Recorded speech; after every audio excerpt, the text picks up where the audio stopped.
आजपासून जवळजवळ 4 वर्षापूर्वी मी जेव्हा व्हिडिओ अपलोड करायचो तेव्हा म्हणजे 24 तासामध्ये मला जास्तीत जास्त व्ह्यूज जे यायचे ते 100 ते 150 ते जास्तीत जास्त 250 व्ह्यूज यायचे. आणि एक दिवस काय झालं होतं माहिती का, व्ह्यूज येता येता जे आहे ते अचानक माझ्या व्हिडिओला जे आहे ते रात्री अपलोड केला आणि दुसरी सकाळी पाहिले तर 1700 व्ह्यूज आले होते. म्हणजे 1741 व्ह्यूज आले होते. ही गोष्ट पण माझ्या लक्षात आहे, कारण की 1741 व्ह्यूज पाहून जे मला आनंद झाला होता ना ते भाई सगळ्यात खतरनाक होतं. कारण की मला ते 1700 व्ह्यूज आणण्यासाठी जवळजवळ 5 महिने लागले होते. म्हणजे आताच्या कम्पॅरेटिव्ह बरं का.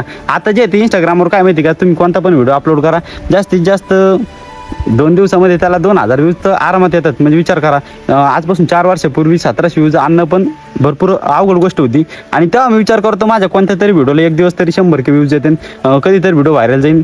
आणि तो 100K व्हिडिओ माझा गेला पण होता व्हायरल. आणि तो कधी गेला होता म्हणजे किती टाईम लागला त्या गोष्टीला, म्हणजे जवळजवळ मी 2 वर्ष लगातार व्हिडिओ टाकले होते. त्याच्यानंतर कुठं माझा पहिला व्हिडिओ जो व्हायरल गेला होता त्याला व्ह्यूज आले होते 13,500. आणि ही गोष्ट पण माझ्या कायम लक्षात राहणार आहे, कारण की ते असतं ना, ते पहिल्या गोष्टीचा आनंद जो आहे तो वेगळाच असतो.